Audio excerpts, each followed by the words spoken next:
ভাইয়ের কাছে মাননীয় প্রধানমন্ত্রী, শিক্ষার অনেক বাকি আছে, শিখে নেন। গরিবদের পাশে কিভাবে দাঁড়াতে হয়, কিভাবে গরিব বান্ধব সরকার হইতে হয়, কিভাবে দেশের মানুষ না খায় পড়ে থাকলে কিভাবে দাঁড়াইতে হয়, শিখেন নূর ভাইয়ের কাছে। এমন নূর ভাই বাংলাদেশে আরো হোক। সরকার ক্ষমতায় আছে, তাই তাদেরকে অনুরোধ থাকবে যে আজকের পাটকল শ্রমিকদের উপরে আর একটা নির্যাতন চালাবেন না, একজনকে অন্যায় ভাবে আর জেলের মধ্যে আটক রাখবেন না, একজনকে গ্রেপ্তার করবেন না, একজনের পেছনে আপনার ছাত্রলীগ যুবলীগ গুন্ডালীগ লেলিয়ে দিবেন না। এবং এই শ্রমিকদের দাবি দাওয়া মেনে নিতে হবে, পাটকল শ্রমিকদের দাবি দাওয়া মেনে নিতে হবে। আপনারা আন্তর্জাতিক ষড়যন্ত্রে বাংলাদেশকে পঙ্গু করার জন্য, পাটের বাজার বিদেশিদের হাতে তুলে দেওয়ার জন্য আপনার দেশের পাটকল গুলোকে বন্ধ করে দেওয়ার একটা ষড়যন্ত্রে লিপ্ত হয়েছেন, সেটি আপনাদেরকে সফল হতে দেওয়া যাবে না। পাটকল শ্রমিকদেরকেও বলছি, খুলনায় আন্দোলন করেছেন, এবার ঢাকায় মহাসমাবেশের ডাক দিন, দলমত নির্বিশেষে সকল মানুষ আপনাদের পাশে থাকবে। ঠিক একইভাবে আপনারাও বলছি, আপনারা অনেকদিন থেকেছেন, দাবি আদায় হয় নাই, প্রধানমন্ত্রী অভিমুখে কর্মসূচি দেন, আমরা আপনাদের সাথে থাকছি। আমি যদি ভালো হয়ে থাকি আমার পাশে থাকেন, যদি খারাপ কিছু বলে থাকি, যদি দেশ বিরোধী কোনো কর্মকাণ্ড করে থাকি, অন্যায় কিছু করে থাকি, আমার পাশে আপনারা থাকেন না। আমাদের নয়নের মণি নূর ভাই আমাদের পাশে এসে দাঁড়াইছে, আমাদের বড় ভাগ্যের বিষয়। আমরা ক্ষতিপূরণ কত দেরিতে পাই তাও আমাদের দুঃখ নাই, কিন্তু আমাদের পাশে সরকারি লোক দাঁড়াইলো না। এরে আমাদের যোগ্যজনক নূর ভাইয়ের কাছে মাননীয় প্রধানমন্ত্রী, শিক্ষার অনেক বাকি আছে, শিখে নেন।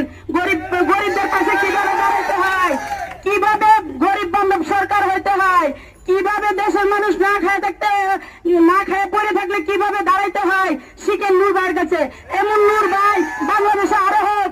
আমরা চাই যদি এমন নূর ভাই থাকে, তাহলে আমাদের মতো গার্মেন্টস শ্রমিক জরিনা আজকে খোলা আকাশের নিচে বসে আজকে গভীর রাতে আইসে মানুষের টিটকারি মারতে পারবে না, যা আপনি কি ব্যবসা করেন।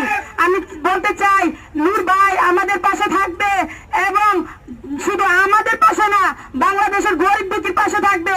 নূর ভাইয়ের জন্য সবাই আমরা দোয়া করব যে নূর ভাইকে আল্লাহ হায়াত দান করুক, এমন গরিব মানুষের পাশে দাঁড়াক। এই বলে আমি আমার বক্তব্য শেষ করছি। আগামীকালও নূর ভাইকে আমি বলতে চাই, আমাদের সাংবাদিক সম্মেলন সকাল 10:30টায় আপনি অবশ্যই আসবেন, আমাদের পাশে এসে দাঁড়াবেন, এবং এই আন্দোলনের শেষ কোথায় আমরা জানতে চাই এবং দেখতে চাই।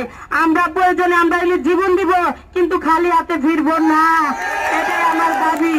আমি আমার অধিকার চাচ্ছি, আমি কোন চাঁদা চাচ্ছি না, আমি কোনো ভিক্ষা করুণা চাই না।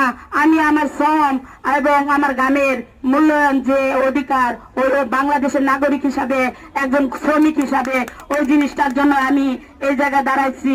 মাননীয় প্রধানমন্ত্রীর কাছে আমার আকুল আবেদন, আজকে আপনি এতটি শ্রমিকের দায়িত্ব নিতে পারেন না, অন্য দেশের রোহিঙ্গাদের দায়িত্ব কিভাবে নেন? মাতৃ ছেলে মেয়ে না খায় পড়ে থাকে, আর আপনি ঠিকই এসির ভিতরে বসা খাওয়া দাওয়া ঠিকভাবে করছেন, এই বলে আপনি গরিব বাদম সরকার, এবং আপনি মানবতার মা। আরে মানবতার মা, আমরা তো আপনার সন্তান, তাহলে আমরা কেন রাস্তায় না খেয়ে পড়ে থাকবো? এখন তুই আমার শ্রমিক ভাই বোন সকাল হয়েছে, একটু পানি কেউ খাইতে পারি নাই। আমরা আজকে 44 দিন চলে আলু ভর্তা আর ডাল একবেলা জুটে, আর একবেলা জুটে না। বড় দুঃখের বিষয়, আমি এমন জিনিস চাই না। আমি গ্রাম থেকে এসেছিলাম আমার মাকে খেতে খাওয়ানোর জন্য, ছেলে মেয়েদেরকে মানুষ করার জন্য, তাদের পাশে থাকার জন্য। আমাদের কি অপরাধ ছিল? আমাদেরকে কেন তালা বন্ধ করে আমার শ্রমিক ভাইদেরকে হত্যা করেছিল? আমাদেরকে বের করার সুযোগ দেওয়া ছিল না। তারা বলছিল তালা বন্ধ করে দাও, যে ওরা কিছু হলে দৌড়াদৌড়ি করে মেয়েদের শিশুতে যায় দেখছি আগুন। আমি বলছি রাজ্জাক স্যারকে, স্যার নিচে আগুন, আমরা কি করবো এখন? আমাকে খারাপ ভাষায় গালি দেওয়া ছিল, যে মাদা চুদের বাচ্চা কিছু হলে মিশিংটা দৌড় মেরে উঠতে পারো, বেতনটা তো ঠিকই নেস। বলছি স্যার আগুন তো লাগছে, আমরা কিভাবে বের হবো? কিন্তু কেছে গেটে আমরা ধাক্কা দিয়া আলামিন সিকিউরিটি আমাদেরকে ঢুকতে দেয় না।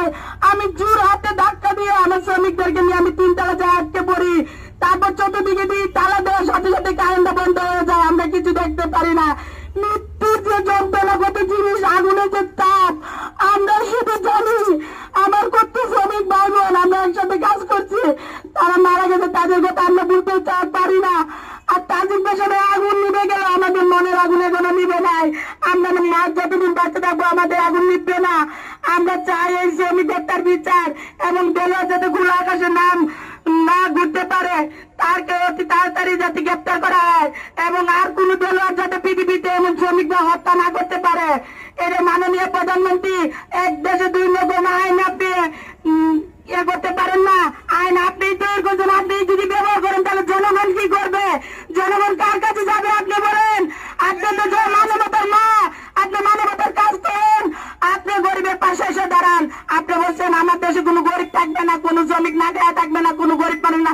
আপনি রাস্তার মাঝে বেরোলে দেখবেন গরিবদের কি কষ্ট, হাহাকার, গরিবের মায়ের কি কান্না, তাদের কান্না কি আপনার শব্দ যায় না?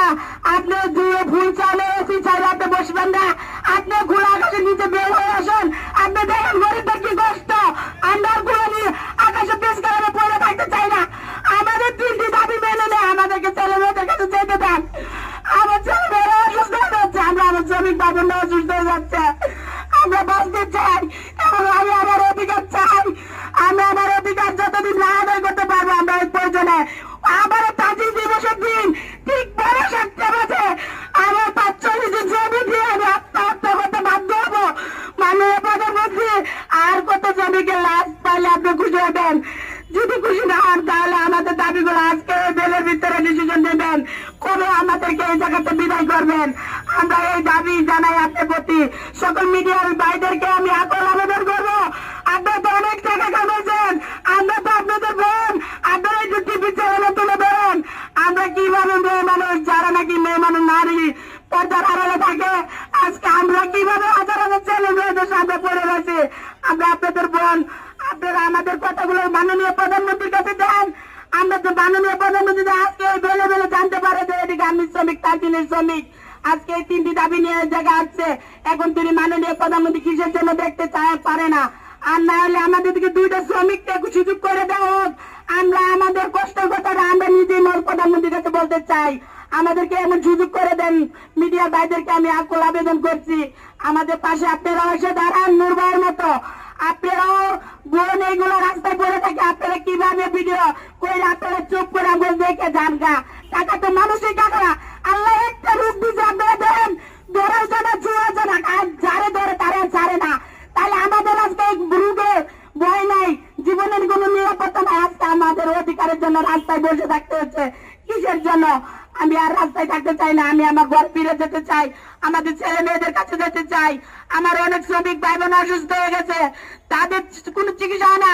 বিনজের সুলতান স্যার বলে পেশকারে কেউ অসুস্থ হলে আমরা চিকিৎসা করব না, আমাদেরকে চিকিৎসা নিয়ে তার বানা করে।